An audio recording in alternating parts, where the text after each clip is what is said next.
하나님 말씀 호세아 13장 1절부터 16절 말씀, 구약 성경 1267페이지 호세아 13장 1절부터 16절 말씀, 제가 봉독하고 마지막 절 합독하겠습니다.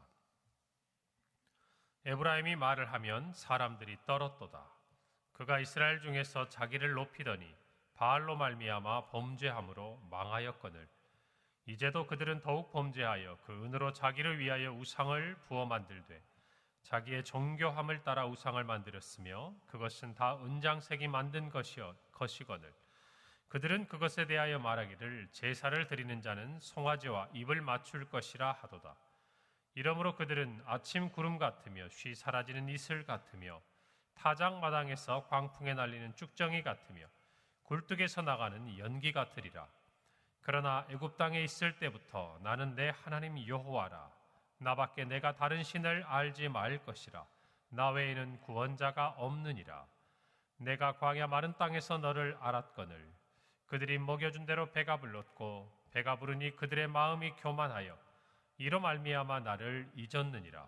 그러므로 내가 그들에게 사자 같고 길가에서 기다리는 표범 같으니라. 내가 새끼 잃은 곰같이 그들을 만나 그의 염통 거풀을 찢고 거기서 암사자같이 그들을 삼키리라. 들짐승이 그들을 찢으리라. 이스라엘아, 내가 패망하였나니 이는 너를 도와주는 나를 대적함이니라. 전에 내가 이르기를 내게 왕과 지도자들을 주소서 하였느니라. 내 모든 성읍에서 너를 구원할 자 곧 내 왕이 이제 어디 있으며 내 재판장들이 어디 있느냐. 내가 분노함으로 내게 왕을 주고 진노함으로 패하였노라. 에브라임의 불의가 봉함되었고 그 죄가 저장되었나니 해산하는 여인의 어려움이 그에게 임하리라. 그는 지혜 없는 자식이로다. 해산할 때가 되어도 그가 나오지 못하느니라. 내가 그들을 수올의 권세에서 속량하며 사망에서 구속하리니 사망아, 내 재앙이 어디 있느냐. 수올아, 내 멸망이 어디 있느냐. 뉘우침이 내 눈앞에서 숨으리라. 그가 비록 형제 중에서 결실하나 동풍이 오리니 곧 광야에서 일어나는 여호와의 바람이라. 그의 근원이 마르며 그의 샘이 마르고 그 쌓아둔 바 모든 보배의 그릇이 약탈되리로다. 함께 읽습니다. 사마리아가 그들의 하나님을 배반하였으므로 형벌을 당하여 칼에 엎드러질 것이요 그 어린아이는 부서뜨려지며 아이벤 여인은 배가 갈라지리라. 아멘. 오늘 우리가 읽은 호세아서 13장의 말씀, 하나님의 진노와 그 진노 앞에서 이스라엘이 당할 무서운 심판에 대한 말씀입니다. 오늘 특별히 1절에 보니까 에브라임이 말을 하면 사람들이 떨었도다. 그가 이스라엘 중에서 자기를 높이더니 바알로 말미암아 범죄함으로 망하였거늘 이라고 하나님 말씀하십니다. 여기서 에브라임은 이스라엘을 대표하는 지파, 그래서 하나님께서 에브라임아라고 부르셨을 때는 북이스라엘 전체를 일컬어서 부르시는 의미로 사용됩니다. 여러분, 이스라엘에게 있어서 이 에브라임 지파는 사사시대 그 이후로부터 모든 북이스라엘의 10지파 중에서 또 이스라엘 전체를 생각할 때 유다 지파와 더불어서 대표하는 대표적인 지파였습니다. 우리가 잘 아는 이 남북 이스라엘과 유다로 나누어질 때 첫 번째 선지자 아이야를 통해서 하나님께서 10지파를 맡겨주셨던 여로보암, 그도 에브라임 지파 출신입니다. 그는 베델과 단의 금송아지를 만들어서 이스라엘 백성들이 하나님을 떠나 우상을 섬기게 만들었고 후에 이스라엘의 왕들이 여로보암의 죄에서 떠나지 않았다고 기록할 만큼 하나님께 악을 행했던 왕이었습니다. 성경은 이어서 2절에 그들은 더욱 범죄하였다. 그래서 그 은으로 자기를 위하여 우상을 부어 만들고 또 음란히 섬기고 제사하였다라고 기록합니다. 여러분, 오늘 1절과 2절을 볼 때 북이스라엘은 이스라엘 중에서 자기를 높이고 또 바알로 말미암아 범죄하여 망하였다라고 말합니다. 자기를 높였다, 교만했다, 그 말인 것이죠. 여러분, 자기를 높이는 이 교만한 행위의 밑바탕, 결국 그것들은 우상 숭배라는 것으로 나타났지만 사실 그것은 핑계라는 것입니다. 하나님 말씀은 자기를 높인 사람들이 우상을 섬기는 이스라엘 백성을 일컬어 말씀하시면서 결국은 그들이 우상을 삼은 것, 우상을 섬긴 것은 결국 하나님을 버리겠다는 뜻이라는 것이. 그래서 하나님을 버리고 자신이 그 자리에서 대신 하나님의 자리에서 높아지겠다라는 그 죄가 결국 그들을 우상 숭배로 나아가게 했다라고 말씀하는 겁니다. 그래서 하나님은 우상 숭배에 대해서 말씀하실 때마다 늘 뭐라고 이야기하셨냐면 자기를 위하여 우상을 만들었다. 오늘 2절에도 보니까 그 은으로 자기를 위하여 우상을 부어 만들었다. 그러니까 인간이 우상을 섬기는 것 같지만 사실은 누구를 위해서? 자기를 위해서. 자기가 높아지기 위해서. 자기가 하나님 앞에 교만함으로 나타나는 결과라는 것입니다. 그래서 하나님은 십계명을 주실 때 출애굽기 20장 4절에 너를 위하여 새긴 우상을 만들지 말고 그 어떤 형상도 만들지 말고 절하지도 말라라고 말씀하고 계신 것입니다. 사랑하는 성도 여러분, 우리 스스로가 교만할 때에 우리는 하나님을 떠나려고 합니다. 하나님을 잊으려고 해요. 이전에는 필요했습니다. 광야에서 그리고 애굽에서 힘들고 어려운 때에 우리는 하나님을 붙들고 하나님께 도와달라고 그렇게 하나님의 은혜로 만나를 먹고 반석에서 물을 마시며 살았어요. 여러분, 그러나 가나안 땅에 와서 내가 수고하고 내가 씨를 뿌리고 내가 추수해서 열매를 거두었다라고 스스로를 높이고 생각하기 시작하니까 이제 하나님은 나에게 더 이상 필요가 없는 거죠. 아니, 오히려 하나님이라는 분이 계신 것이 내가 스스로가 높아지는데 방해가 되는 거예요. 여러분, 그래서 5절에서 6절 보니까 하나님께서 이스라엘 백성에게 이렇게 말씀하세요. 내가 광야 마른 땅에서 너를 알았거늘 그들이 먹여준 대로 배가 불렀고 배가 부르니 그들의 마음이 교만하여 이로 말미암아 나를 잊었느니라. 그랬어요. 여러분, 그러니까 자기를 스스로 높이고 교만한 그 마음의 끝이 어디 있느냐? 하나님을 버리는 거다 그 말이에요. 그래서 하나님은 교만한 자에 대해서 그토록 경계하시고 경고하시고 교만한 자를 하나님이 싫어하신다고 이야기하는 거예요. 왜요? 자기를 높임으로 말미암아 결국 그 끝이 어떻게 되니까? 하나님을 버리게 되니까. 오히려 겸손한 자는 하나님이 그를 높여주십니다.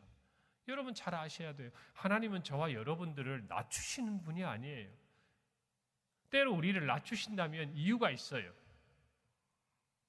우리를 시험하시고 우리에게 은혜를 주시려고 그런 거예요. 할렐루야. 결국 하나님은 우리를 높여주시기 위한 거예요. 세상 가운데서 하나님의 자녀 삼아주시고 높여주시는 것이 하나님의 뜻이에요. 그런데 우리 스스로가 높아지려고 하면 우리의 마음이 누구를 버린단 말입니까? 하나님을 버린단 말이에요. 하나님을 버리기 때문에 하나님께서 저와 여러분을 높여주실 수가 없는 것이에요. 그래서 하나님은 그토록 우리에게 교만을 주의하라라고 말씀합니다. 오늘 저와 여러분이 분명히 이 사실을 깨달아야 돼. 우리 스스로 높아지는 것이 아닙니다. 하나님이 우리를 높여주시는 것이 은혜입니다. 하나님 없이 높아지는 것은 위험합니다. 하나님 없이 형통한 것 두려워해야 합니다. 하나님과 아무 상관없이 내 스스로가 삶에 있어서 무엇인가를 누리고 있다면 여러분 주의하여 돌아봐야 하는 것이에요. 그래서 오늘 저와 여러분에 있어서 가장 중요한 것은 무엇인가? 하나님과 나 사이에 있어서의 올바른 관계를 맺고 있는가? 내가 하나님을 하나님으로 그리고 나는 하나님의 백성으로 하나님의 자녀로 그렇게 인정하고 하나님 앞에서 스스로 겸비하여 겸손한가? 우리 자신을 늘 돌아보아야 할 줄로 믿습니다. 우리의 시대 가운데 참 어려운 때가 있어요.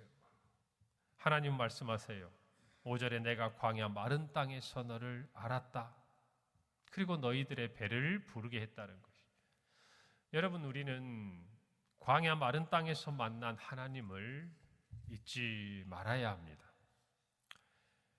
우리의 마음속에 4절에도 이어지는 말씀을 보면 애굽 땅에 있을 때부터 나는 내 하나님 여호와라 그랬어요. 여러분, 애굽 땅에 있을 때 이스라엘 백성의 처지가 어떠합니까? 그들은 400년이 넘는 기간 동안 노예로 그 땅에서 살아왔어요.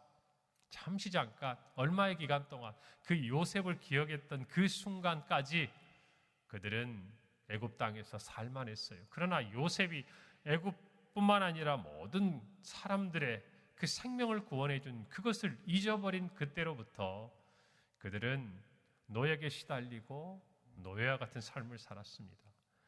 여러분, 그때부터 하나님은 나는 내 여호와라 라고 말씀하고 계시는 거예요. 여러분, 인간도 조강지처라는 말이 있습니다. 무슨 말입니까? 힘들고 어려울 때 함께했던 아내를 귀하게 여기라 라는 것이, 힘들고 어려운 세월을 지나왔다는 것은 서로에게 귀한 존재가 되는 것입니다. 하물며 사람 간의 관계도 그러할진데 힘들고 어려운 그 시절에, 광야를 지나는 그 시절에, 애굽에 있던 그 시절에 우리를 먹이시고 우리를 인도하신 하나님을 잊지 말아야 한다는 것이에요. 저와 여러분이 배가 부르고, 이전에는 하나님이 먹여주셔야 배가 불렀어요. 이제는 하나님이 반석을 터뜨려 주셔야 물을 마실 수가 있었어요. 어쩌면 그것은 그때그때 우리가 살아갈 일용할 양식 같은 것이지만, 그러나 하나님은 우리를 배불리 먹이시고 부족함이 없게 하셨어요.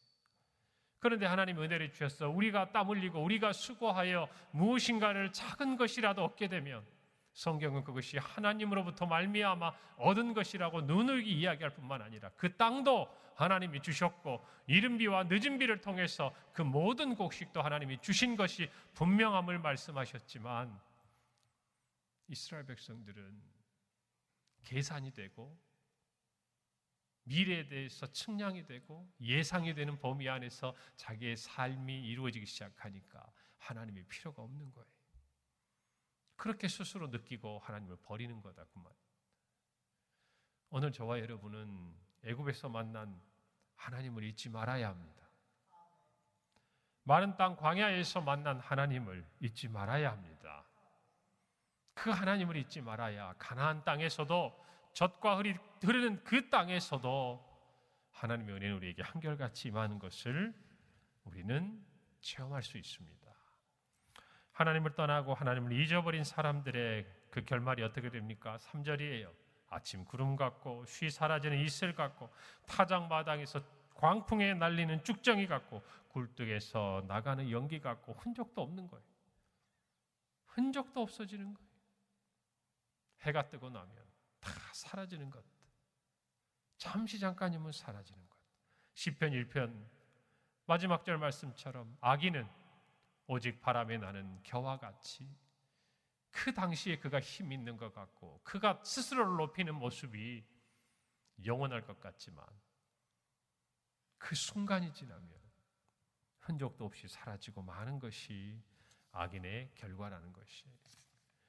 오늘 저와 여러분이 이 말씀을 마음에 새기기를 바랍니다. 이스라엘 백성들은 다른 것이 아니었어요. 다른 모든 우상 숭배하고 그들 안에 거짓과 포악이 가득했던 그 모든 출발은 뭐가 있었냐? 교만이었어요. 어떤 교만? 하나님을 잊어버린 교만, 하나님을 버린 교만. 그들을 향한 하나님의 심판이 어떻게 기록되어 있습니까? 7절에서 8절이에요. 하나님을 스스로를 일컬어 나는 사자 같고 길가에서 기다리는 표범과 같고 새끼 잃은 곰과 같고 암사자와 같이 삼키고 들짐승같이 그들을 찢으리라 말씀하셨어요. 무서운 심판에 대한 말씀이죠. 새끼 잃은 곰의 분노. 여러분, 우리가 자연 다큐멘터리를 보다 보면 정말 이러한 짐승들도 맹수들도 자기들의 새끼를 보호할 때 어떻습니까? 얼마나 예민하고 날카로워지고. 여러분, 정말 그런 무서운 맹수들처럼 하나님께서 그렇게 사랑하셨고 그렇게 애굽에서 마른 광야에서 그들을 먹이시고 인도하셨던 그 하나님이 그들을 심판하시겠다는 것이, 무서운 하나님의 이 심판 앞에서 우리 모두 두려워 떨며 하나님을 경외해야 될 줄로 믿습니다. 9절 말씀에서 이스라엘아 내가 패망하였나니 이는 너를 도와주는 나를 대적함이니라. 하나님 우리를 돕는 분이에요. 여러분 이걸 잊지 마세요. 하나님은 우리를 돕는 분입니다. 하나님을 자기 하나님으로, 자기의 도움으로 삼는 백성은 복이 있다 그랬어요. 이걸 잊지 말아야 돼요. 때로 우리도 자녀를 훈육하기도 하고 나무라기도 하고 자녀가 원하는 것을 금하기도 합니다. 그들을 돕기 위한 마음에서 시작하는 것이에요. 그렇게 해야 되는 거예요. 하나님께서는 우리를 도우시는 분이에요. 그런데 그 하나님을 대적했을 때 그들이 겪은 그들의 처한 상황, 결과는 어떻게 됩니까? 조금 전의 말씀처럼 하나님의 심판 앞에 설 수밖에 없다는 것이에요. 오늘 10절에서 11절 말씀은 이전에 하나님이 이야기를 하십니다. 이스라엘 백성들이 사사였던 그리고 선지자였던 사무엘에게 우리에게도 다른 나라들처럼 왕을 달라고 이야기합니다. 오늘 10절 말씀에 전에 내가 이르기를 내게 왕과 지도자들을 주소서 하였느니라. 그러나 너희들이 원해서 내가 준 그 왕들이 너희들이 어려운 그때에 지금 어디에 있냐고 말이에요. 그들 중 어느 누구도 너희들을 구원할 수가 없다고 말이에요. 오직 구원자는 나밖에 없다는 거예요. 4절 하반절 말씀처럼 나 외에는 구원자가 없느니라 하나님이 분명히 얘기하신다고. 그런데 그 구원자 하나님을 너희가 대적하고 버리고 잊어버렸다는 것이에요. 하나님 앞에 사무엘이 기뻐하지 않으면서 기도했습니다. 하나님 백성들이 이것을 구합니다. 그때 하나님은 사무엘에게 사무엘상 8장 7절에서 이렇게 말씀합니다. 백성이 내게 한 말을 다 들으라. 이는 그들이 너를 버림이 아니요 나를 버려 자기들의 왕이 되지 못하게 함이니라. 하나님을 버린 것, 다른 나라들처럼 왕을 달라는 것은 지금까지 그들의 왕으로 그들을 먹이시고 인도하시고 사랑하셨던 하나님을 버리겠다는 거예요. 잊어버린 거예요. 눈에 보이는 사무엘을, 그 사사를 버리고 왕을 달라는 것처럼 보여 사무엘의 마음에도 힘이 들지 모르지만 그러나 궁극적인 것은 사무엘이 아니라 하나님을 버린 것이다 그 말이에요. 오늘 저와 여러분이 하나님의 말씀 앞에서 우리가 살아가는 모든 삶의 자리에 진정한 왕이 하나님이신 것을 다시 한번 고백하기를 바랍니다. 12절에 에브라임의 불의가 봉함되었고 그 죄가 다 저장되었다 그랬어요. 하나님 앞에 다 기억된 바 되었다 그 말입니다.